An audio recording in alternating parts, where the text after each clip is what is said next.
Hey, welcome to BIS for the fans. Been a while since I've done one of these, but I'm back, baby.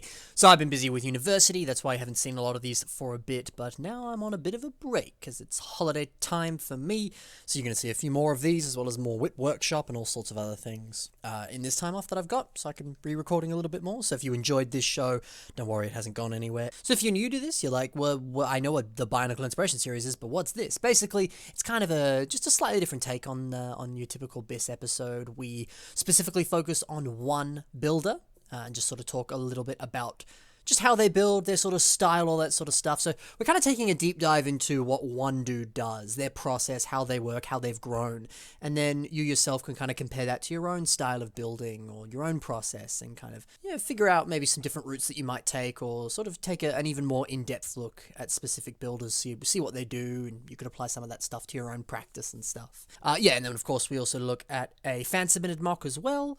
We also just have a nice little chat about LEGO, answer some audience questions, and just kind of talk about one specific topic as well, which I will announce later.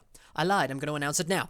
It is the BioCup 2019. That is right around the corner, so I'm going to kind of just talk about how I'm going to be covering that specifically, because two awesome things. One, you'll be getting double the BIS during your typical weekly period. Normally you get one episode of BIS. This time you're going to get two per week while BioCup is on. So that's exciting if you enjoy the show.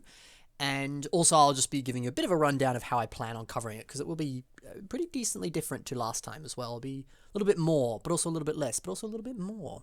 You'll see, I'll talk about it later. But for now, let us begin. So, of course, we're going to have little overtones of BioCup throughout this episode. So what better way, or what better person, really, to cover in this episode than Rockmonster 2000. So he's our featured builder for today. The reason I'm talking about Rockmonster is because he was last year's winner of the 2018 BioCup. So Rockmonster as a whole, he's a relatively new builder to the old LEGO scene. He joined Flickr in 2016. That rhymed, didn't even mean it to. He posts a decent amount. Most of the stuff that he posts is specifically for BioCup, but, he'll post a few things around the place now and then as well, but the majority of his stuff comes out of BioCup time, so hopefully, even though he's a judge, you'll see a little bit more from him coming up soon. But with the stuff that he has posted, it's really awesome to see how he has grown as a builder over time. So let's take a look at some of his older stuff now. Got a lot of awesome designs going on here, lots of attention to kind of stretching the boundaries and really experimenting and playing with concepts and pieces. We see that from a pretty early on stage with some of his very early works, and even to now, that's always been a pretty awesome constant that he's had, which is great to see. He doesn't really seem to like to build the typical Toa or humanoid mocks. He's got a couple now and then, but the majority of his stuff is a little bit more out there, not your typical kind of humanoid Toa-like character. But he really likes to experiment a lot. He likes to try out new designs, build interesting creatures and concepts, all that sort of stuff. And also some of his earlier work, he really liked to dabble with system stuff, whether it was straight up building some system speeders, he's built a few of those as you can see, or kind of building some sort of system bionicle hybrid kind of mech things as well. He's done it all. But even in his earlier work here, you can see, like I was saying, he loves to play around with his parts, really kind of experiment. And that's always something that I applaud, is just people just trying stuff out. It doesn't really matter if the mock that you're making is any good. It's just, you're just kind of playing, seeing what you can learn from doing it. You don't always have to build stuff and it just straight up be like, this is my sacred bionicle mock. I'm going to post it online. It'll be the greatest thing in the world. Sometimes you can just build stuff just because it's fun, or you go, I really want to play around with some head designs. I'm going to build like 4 Matoran and give them vastly different head designs and see what I come up with. And they might all be trash, but at least you learned how not to build a head design, or you might learn something along the way that you didn't before. And it seems that our man here does a little bit of that. Not necessarily the specific process I was just talking about, but he really likes to experiment with every mock that he does, really trying out new things and seeing what works, seeing what doesn't, all that sort of stuff. And Rockmonster very much seems to like to build outside of the box as well, which is kind of on that line of, experimenting and playing.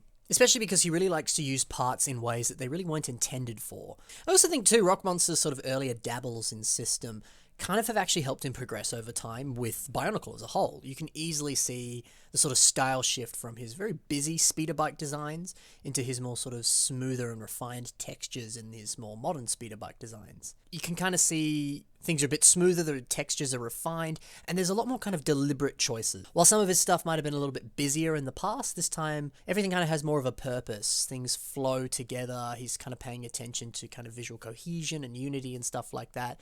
And as a result, they just are kind of a bit cleaner in their designs. And this sort of change in his style of building, which you can very easily see with his system stuff, has also for the most part, happened with some of his Bionicle stuff too. You know, some of his earlier works would probably use maybe like 5 or 6 different colors, but now a lot of his stuff tends to maybe use 2 or 3 colors as a whole. And I'm not trying to say that building with multiple heaps of different colors, you know, 5 or 6 or whatever, is a bad thing. It's not.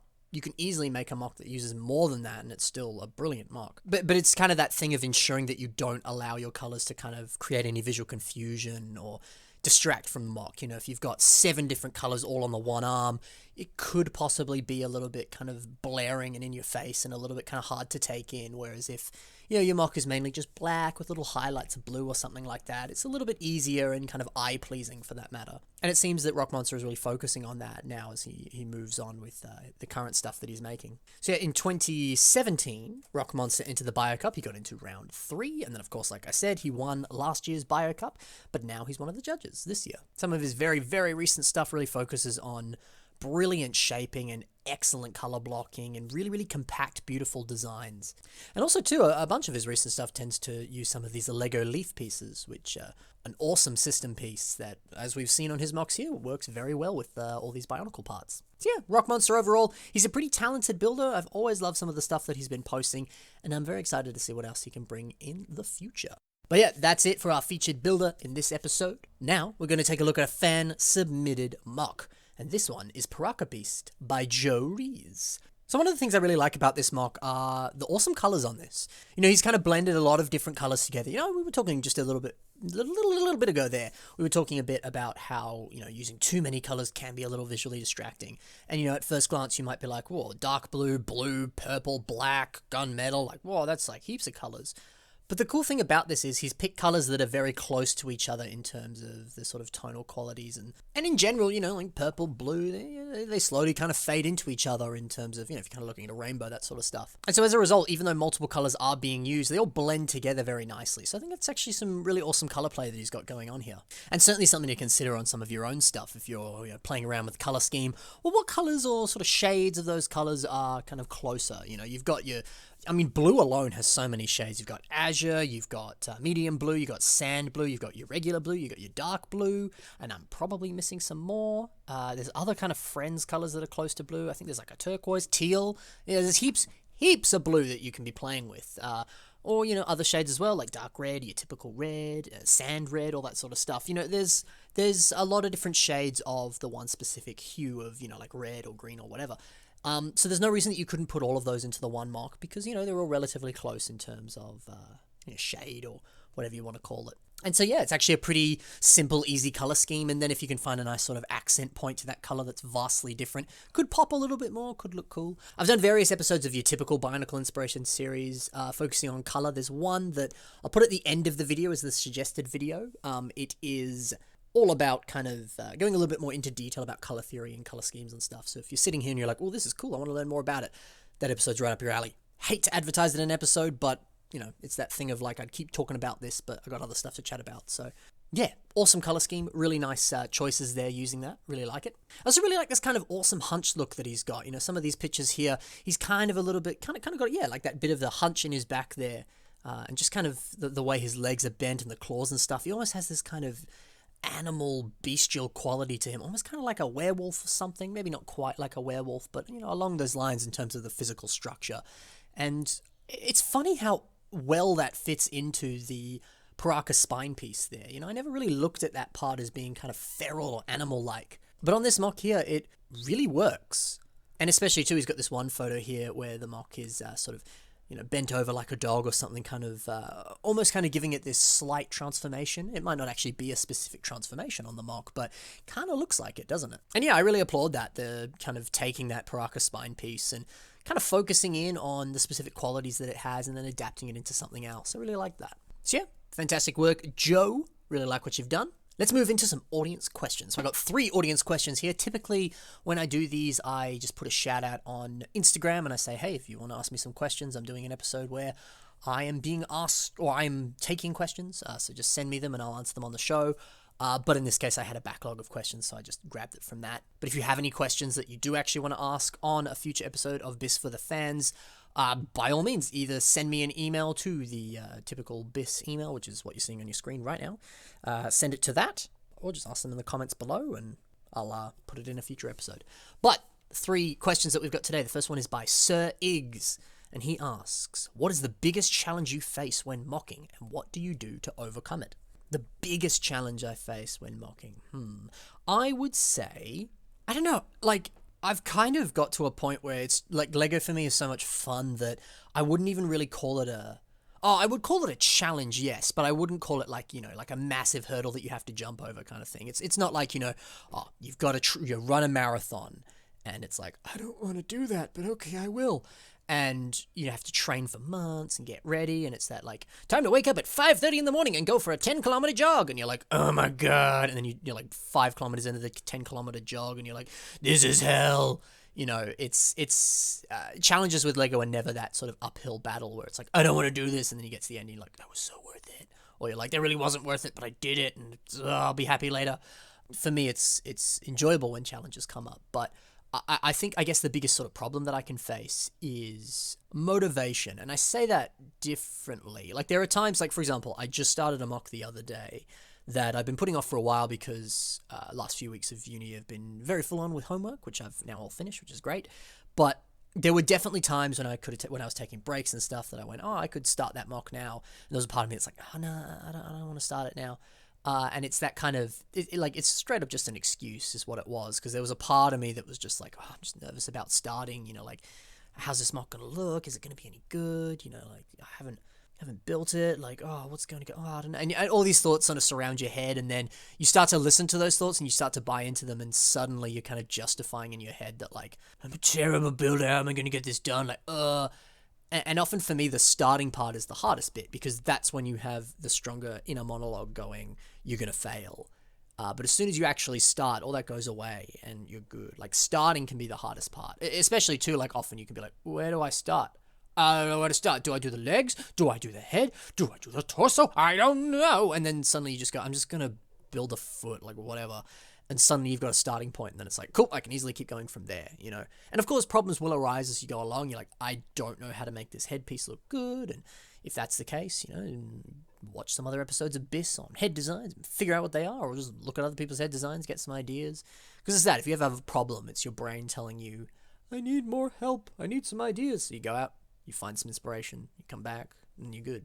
And in terms of inspiration, it's just like, well, look at other head designs that other people have done, or, research your movie characters and see what sort of funky head things they've got. Maybe that might inspire you for that sort of thing. Your brain just needs more input, basically, But I would say it's the starting part, because like I said, you start to overanalyze it and over-justify things or whatever and go like, am I going to be any good? Or, I don't know where to start. And that can be the biggest challenge, really, is the actual beginning of it. But I feel like I've kind of trained myself enough where that's not a huge issue, but it's definitely the time where I notice the most, like, resistance.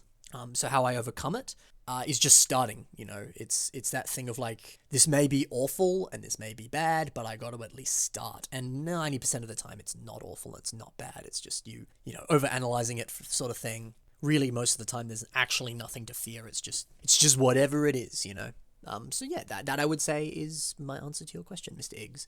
The next question is by War Shinken, and they ask, can the Bionicle community stay alive just on fan-made stuff, like reviving Bionicle, for example? Or does some form of official Lego sets need to be released to have it exist and survive and thrive? And he goes on to say, like official things being released, whether that's sets, books, TV shows, movies, etc., etc.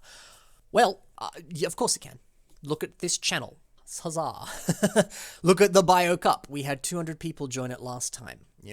I do not think at all that you need it to survive for it to last long. I mean, heck, look at, maybe that's not a good example. I was going to say look at Star Wars, like after Return of the Jedi came out, there was a long period of no movies, and then suddenly The Phantom Menace. And that was just the case of authors being like, cool, well, I'm just going to write my own Star Wars book. We're going to call it The Expanded Universe. And here's this cool guy named Thrawn, and he's a badass, and that sort of stuff, And, I mean, technically, at that time, that was all canon with Star Wars, but here I'm going on a Star Wars tangent again.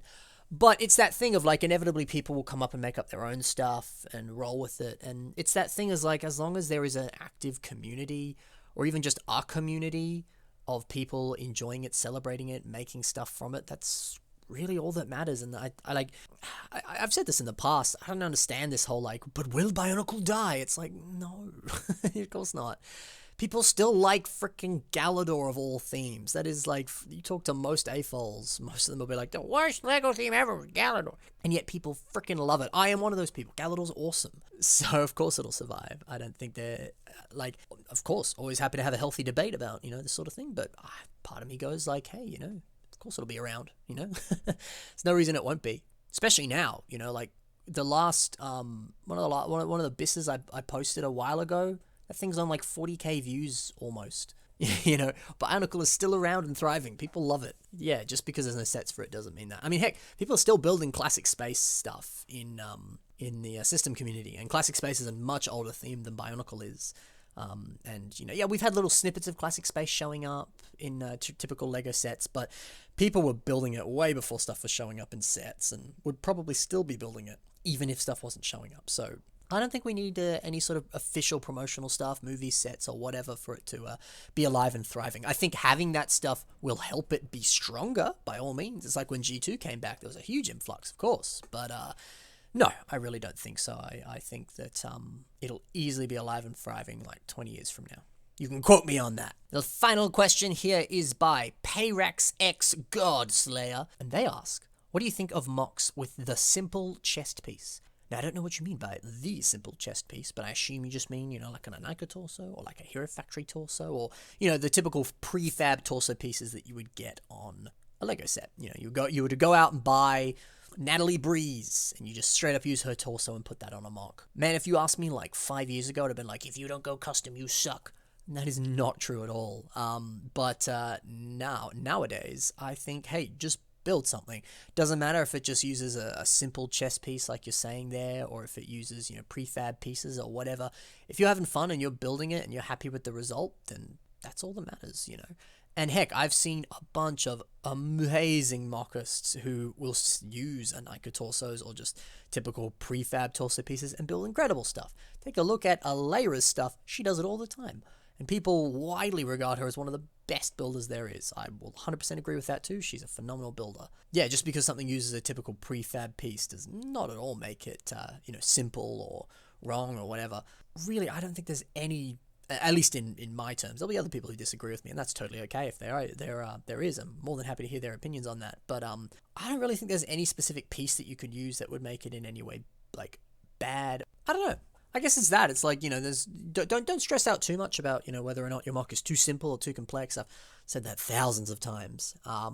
Yeah, I think it's cool when people use the simple chest piece, whatever that simple chest piece is.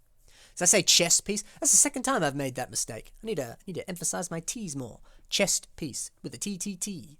Chest. Anyway, that's it for our 3 fan-submitted questions. Like I said, if you've got your own, send them to the email. The email is in the description below. You can just copy-paste that and chuck it on over, Gmail or Hotmail or any of your mails. Now, let's talk about the BioCup. So. In the past, when I did the BioCup coverage, I simply did, I typically began it with, pretty much the first thing I did is a podcast, and I did that with Mitch, and I was saying, hey, let's talk about BioCup. So we covered some old BioCup mocks, and we sort of just said what was working with them, and since Mitch was a judge, what do you like about them specifically? What are you looking for from contest entries? And then he just kind of went over the rules, answered some typical questions about the BioCup, and that was about it. And I heard a bunch of people who were saying, this podcast was really helpful because I was planning on entering and it answered a lot of my questions. So that's awesome. Really happy that was the case. So I want to do that kind of podcast again, which I will be doing. I'll be recording that very soon with a one Mitch Henry and a one Patrick Biggs. That's right. We're going to have 2 people in the one podcast, which will be exciting. So you can expect that very soon. Then I will be doing, of course, the typical Bionicle Inspiration Series episodes covering the rounds. I will do one episode specifically on the themes of the BioCup. So, I don't know what those themes are yet, wink, but whatever they are, there'll be a specific BIS episode focusing on what that theme is.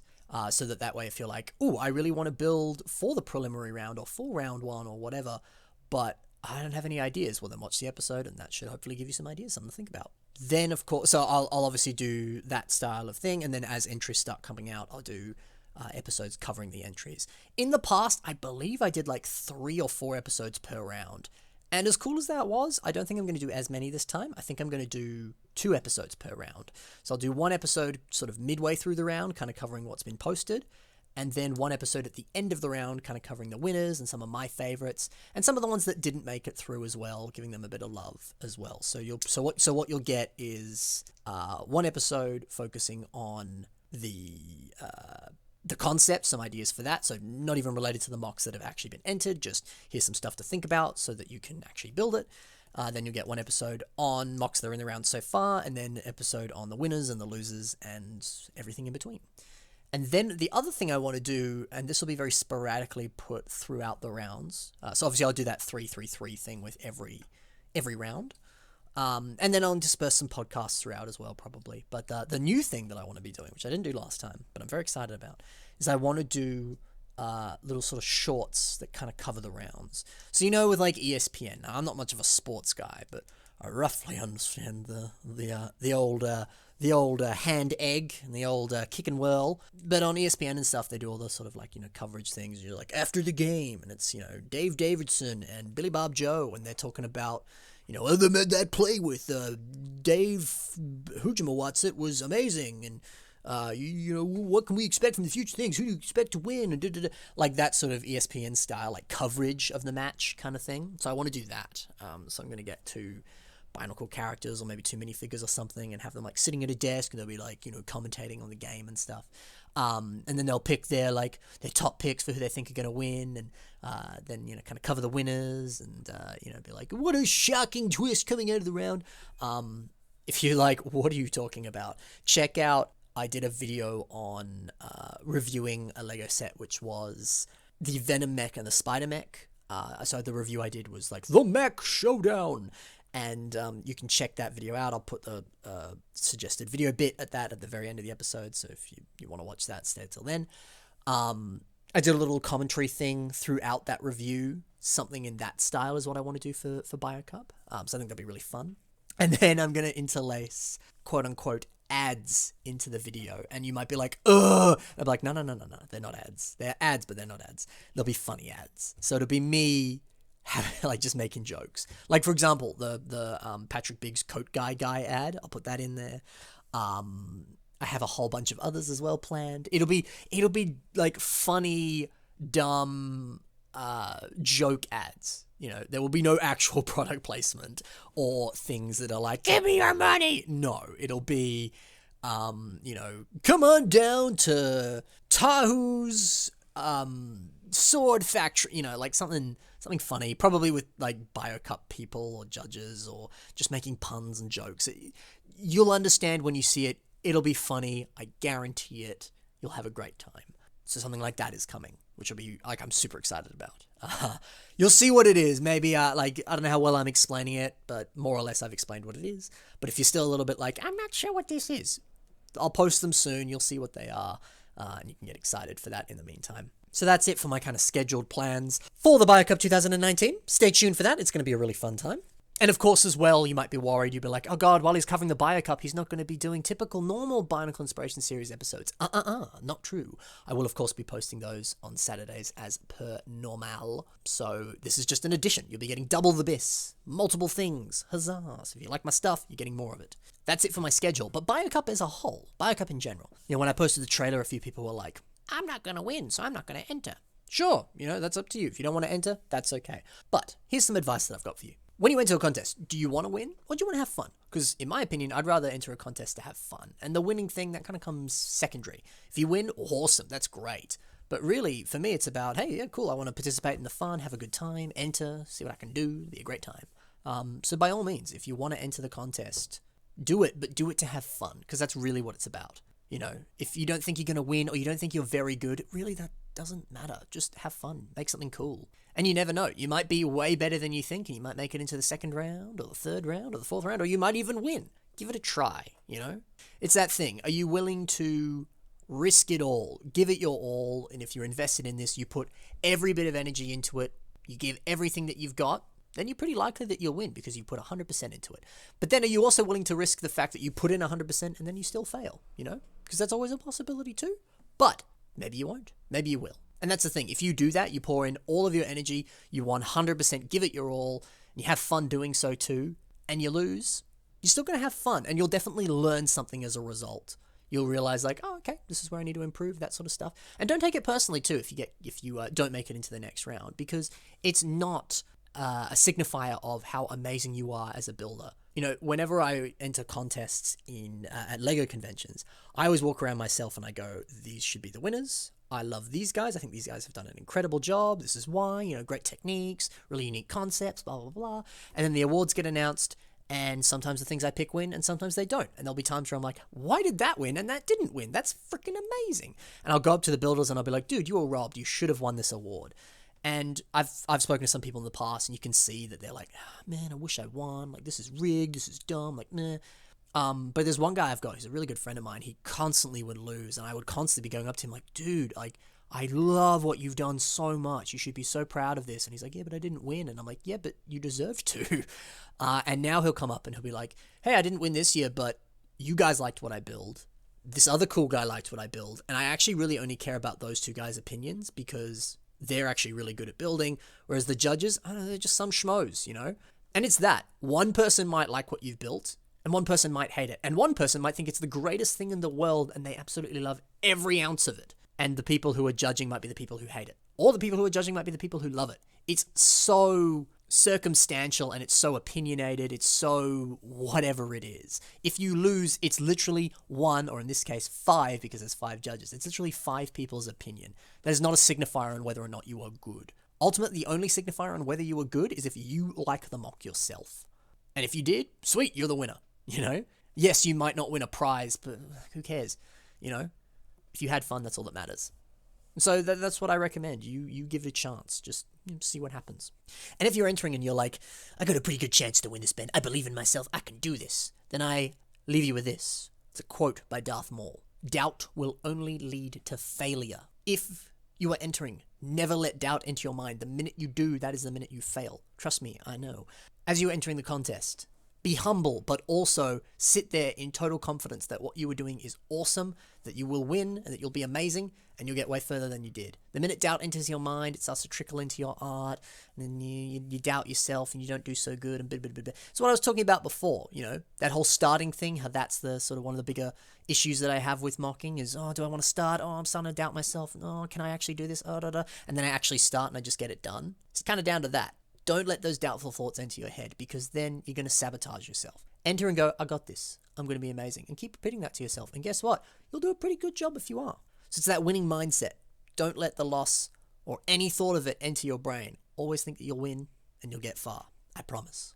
So yeah, that's it. That's some of my 2 cents on some things that you could do when you enter the Bio Cup to give you a little bit of a helping extra hand and to really make the contest worthwhile, because it's not about winning, it's about having fun. So if you're still hyped for the Bio Cup and you want more, of course, more coverage is coming, and I'll have that podcast out very soon. I'll be recording that later this week and then posting it a few days after that. So probably by the time this episode comes out, it'll be out probably less than 4 or 5 days. It'll be before the preliminary start of the Bio Cup, so before the 10th, because that's when the preliminaries start. So don't forget that. 10th of June, that's when the round will be announced and you can start building. Anyway, thank you very much for watching. I hope you enjoyed this episode of BIS for the fans. Stay tuned for some more Whip Workshop and more BIS for the fans. Those will be coming out soon. And also stay tuned for BioCup stuff, because that'll be coming out very, very soon. Depending on how much BioCup stuff I'm posting, I may have Whip Workshop and BIS for the fans episodes in the bank, and I'll just be posting them when content dies down a bit, because I'd hate for it to be like, here's BioCup, here's BIS for the fans, here's Whip Workshop, here's an episode a freaking day, because, as cool as that is, I like to space things out, because that's just the best way to do it, really. So, it'll be soon, but if there's a lot of BioCup stuff coming out at the same time, it'll be a little bit later, but it'll be on the way. I'll have it recorded and ready soon, so stay tuned. Anyway, thank you very much. Happy building. I'll see you in the next episode of BIS for the fans, or the Bionicle Inspiration series, or all of the stuff. Bye for now.